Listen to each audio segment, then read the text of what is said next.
ఎడమ ఎముక నుండి కుడి ఎముక మధ్య దూరాన్ని భుజం యొక్క వెడల్పుగా గుర్తిస్తాము. బోన్స్ ఉంటాయా?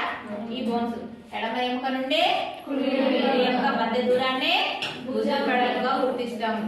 అంతకుముందు వేసుకున్న పాతది బ్లౌజ్ కాదు, ఇంకా వాళ్ళు వేసుకున్న డ్రెస్ పైన ఉండే షోల్డర్ కాదు, వాళ్ళ బాడీలో ఉన్న ఎముక బోన్.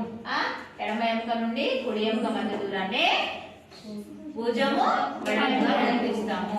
ఓకేనా? నెక్స్ట్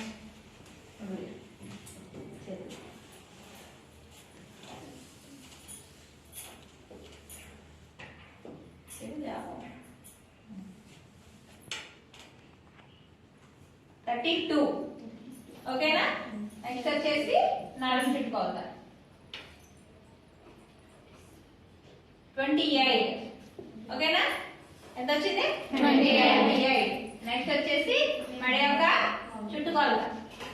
ఇక్కడ ఈ ఎముకలు రెండు ఉంటాయి కదా, ఈ ఎముకలు రెండింటి మధ్య దూరం 15. ఇక్కడ ఈ ఎముకలు ఉన్నాయా? 15. నెక్స్ట్ వచ్చేసి హ్యాండ్ పొడవు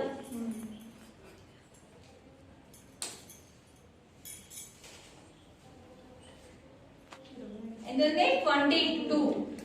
ఎంత ఉంది? 22. ఓకే. ఇప్పుడు 3/4 అయితే ఎంత ఉంది? 17. తర్వాత ఎల్బో అయితే ఎంత ఉంది? 11.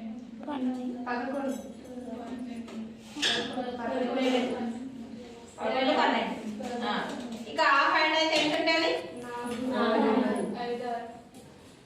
అర్థమైందా? ఇది 4 రకాల చేతి.